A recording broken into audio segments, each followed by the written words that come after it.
أهلا بيكم. في ناس بتدفع فلوس كتير مش عشان محتاجة، لكن عشان الرقم اللي قدامها كان خادع لعقلها. في ناس بتشتري حاجات وحاجات كتير مش عشان عايزاها فعلا، لكن عشان السعر يبان رخيص. المشكلة مش إنك ضعيف، المشكلة إن في حد بيتلاعب بدماغك وإنت مش واخد بالك. الحلقة دي مش عن التسويق، دي عن الأرقام، عن إزاي خط صغير ولون أحمر أو رقم بعد الفاصلة يقدر يغير قرارك بالكامل. أنا إسماعيل أحمد ودي قناة الجانب الرمادي، ويلا بينا نبدأ.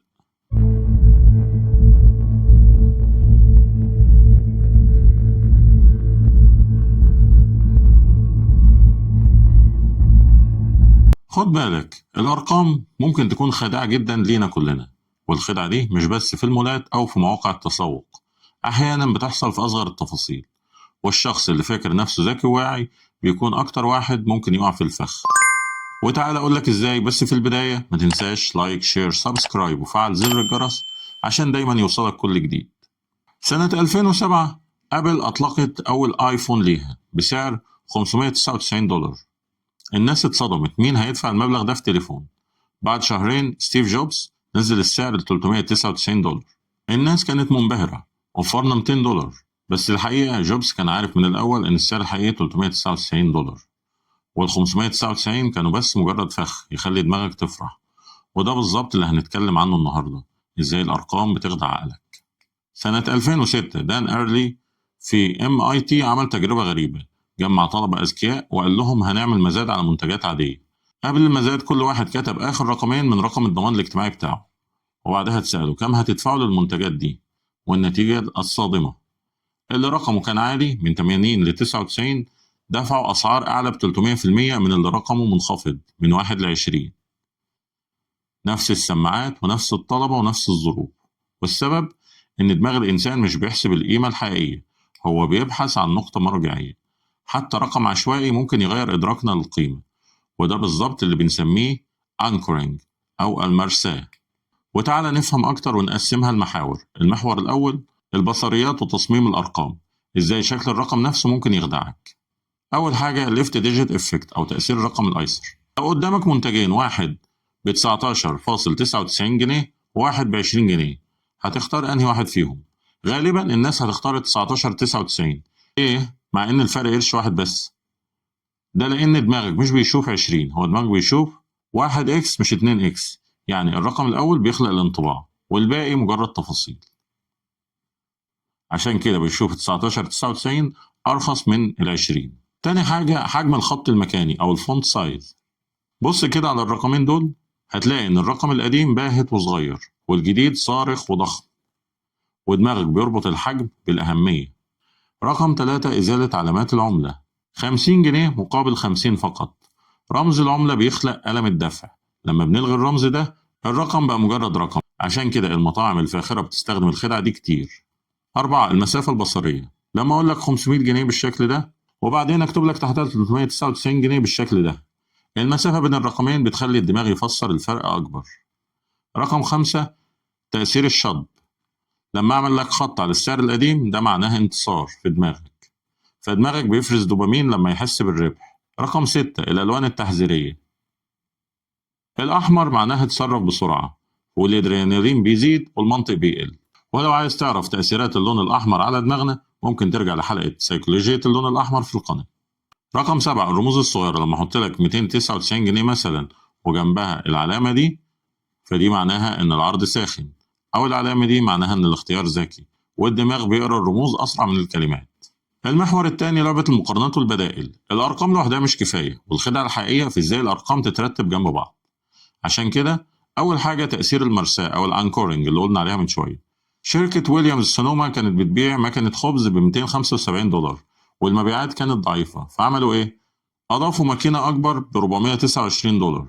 النتيجة إن الماكينة الأولى بانت رخيصة فالمبيعات اتضاعفت، وده بيتكرر كتير في أماكن كتير حوالينا. فخ الخيار الثالث. كمثال اشتراكات نتفليكس. لو مثلا الاشتراك الأساسي ب50 جنيه والمتوسط ب100 جنيه والعائلي ب120 جنيه، فأغلب الناس بتختار العائلي. ليه؟ لأن الخطة المتوسطة هي الطعم، موجودة بس عشان تخلي العائلي يبان أفضل صفقة. رقم 3 الترتيب التصاعدي مقابل الترتيب التنازلي. لو عرضت الأسعار من الأرخص للأغلى فالناس بتختار الأرخص، لكن لو عرضت من الأغلى للأرخص فالناس بتختار الأغلى. عشان كده المطاعم الكبيرة بتبدأ دايما بالأغلى عشان باقي الأطباق تبان معقولة. 4. خيار الوسط الآمن. دماغك بيحب الوسط، مش الأرخص عشان ما يبانش بخيل، ومش الأغلى عشان ما يبانش مسرف. والشركات بتحط المنتج اللي عايزين يبيعوه دايما في النص. 5. خدعة التقييمات الرقمية. لما تلاقي منتج ب4.7 نجمة و5000 تقييم ب300 جنيه، مقابل منتج ب4.3 نجمة و120 تقييم ب250 جنيه، فأغلب الناس بتختار الأول، مش بس عشان التقييم أعلى، لكن عشان الأرقام الكبيرة زي ال5000 تقييم بتوحي بالأمان. ونيجي للمحور الثالث، التلاعب بالوعي والزمن. أول حاجة تجزئة السعر. لما أقول لك اشترك ب 3600 جنيه سنويا مقابل اشترك ب 10 جنيه بس في اليوم، نفس المبلغ بالظبط بس 10 جنيه في اليوم بتبان لك حاجة بسيطة وتافهة. تاني حاجة العملات الافتراضية. لما أقول لك في لعبة مثلا 100 جوهرة بتساوي 50 جنيه، لما تشتري جواهر دماغك بيفصل بين الجوهرة والفلوس الحقيقية، فألم الدفع بيقل، فبتشتري بسهولة أكتر. رقم 3 قاعدة المية. لو المنتج أقل من 100 جنيه هنستخدم النسبة المئوية، يعني هقول لك خصم 25%، وده يبان أكبر من لو قلت لك وفر 20 جنيه. أما لو المنتج أكتر من 100 جنيه فأنا هستخدم الرقم المباشر، يعني هقول لك وفر 300 جنيه لأنه هيبان أكبر من لو قلت لك خصم 20%. 4. التسعير الديناميكي. مواقع حجز الطيران مثلا لما تدخل تشوف تذكرة عليها مثلا ب 3000 جنيه، تيجي بعد ساعة تلاقي السعر بقى 3200 جنيه. هنا دماغك بيدخل في البانيك مود أو حالة الهلع، السعر بيزيد يبقى لازم أحجز دلوقتي. بس الحقيقة إن السعر بيتغير بناء على سلوكك أنت، مش بناء على الطلب الحقيقي.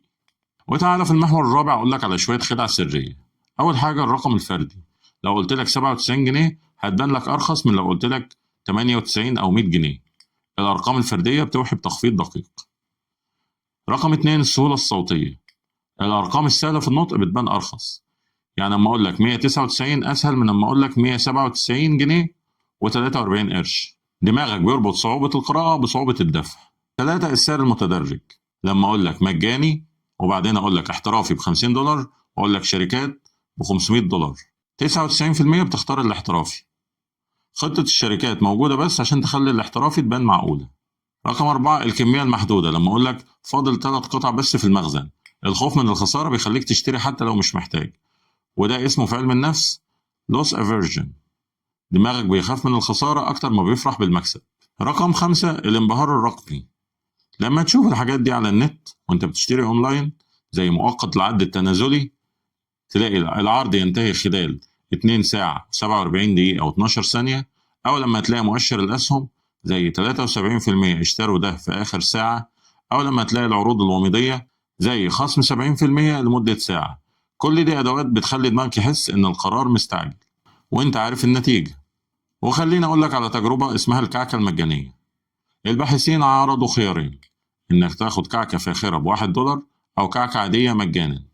73% اختاروا المجانية، بعدين غيروا السعر، بقت الكعكة الفاخرة ب26 سنت والكعكة العادية ب1 سنت، ف69% اختاروا الفاخرة. والدرس هنا إن دماغك مش بيقيم القيمة الحقيقية، دماغك بيقيم الشعور، ومجانا بتدي شعور قوي جدا لدرجة إنه بيلغي المنطق. بعد ما عرفنا الخدعة دي تعالى أقول لك ليه دماغك بيقع في الفخ. أولا نظام واحد مقابل نظام اتنين. أنت عندك نظامين في التفكير، نظام واحد السريع العاطفي اللي فيه اختصارات ذهنية، أما نظام اتنين فهو البطيء المنطقي التحليلي. 99% من قرارات الشراء بتحصل في نظام واحد، ودماغك في نظام واحد ما بيحسبش، دماغك بيحس. كمان الاختصارات الذهنية، دماغك كسول عشان كده بيستخدم قواعد سريعة زي قاعدة المرساة اللي قلنا عليها إن أول رقم بيبقى هو المرجع، قاعدة الندرة لو قليل يبقى قيم، قاعدة الإجماع لو ناس كتير اشتريته يبقى كويس، والشركات بتستغل القواعد دي. كمان حلقة الدوبامين أو دوبامين لوب. لما بتشوف خصم أو عرض محدود دماغك بيفرز دوبامين، ودماغك بيحب الإثارة أكتر من المنطق. وأخيرا تأطير المعلومة أو framing effect. نفس المعلومة لو اتقدمت بطريقة مختلفة هتغير قرارك. مثال لما أقول لك اللحمة دي 90% خالية من الدهون، أنت بتحس إنها صحية، لكن لو قلت لك اللحمة دي فيها 10% دهون فأنت هتحس إنها مضرة.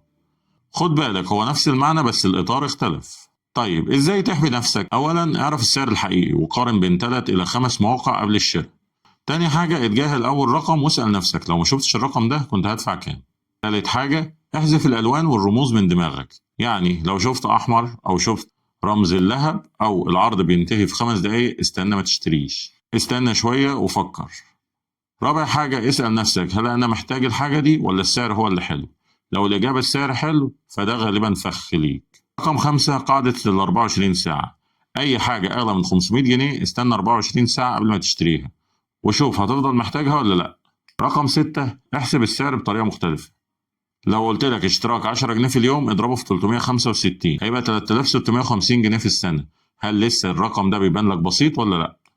رقم 7، اكتب قائمة بالحاجات اللي انت محتاجها قبل ما تشتري، واي حاجة مش في القائمة يبقى انت اكيد مش محتاجها. وخليني اقول لك الارقام مش بريئة والاستعجال هو دايما العدو، وانت مش ضعيف، وكلنا بنقع في الفخ ده. بس الفرق بينك وبين غيرك انك دلوقتي بقيت عارف اللعبة. والشجاعة الحقيقية مش انك ما تقعش فيها خالص، الشجاعة الحقيقية انك توقف ثانية وتفكر قبل اي قرار. وافتكر دايما ان دماغك اذكى من اي رقم، بس لازم تديله فرصة عشان يفكر ويحلل. وفي النهاية افتكر دايما فهمك لنفسك هو أول خطوة للتغيير، والوعي هو مفتاحك لكل خطوة جديدة. وما تنساش لايك شير سبسكرايب وفعل زر الجرس عشان دايما يوصلك كل جديد، وأشوفك في رحلة جديدة جوه عقلك.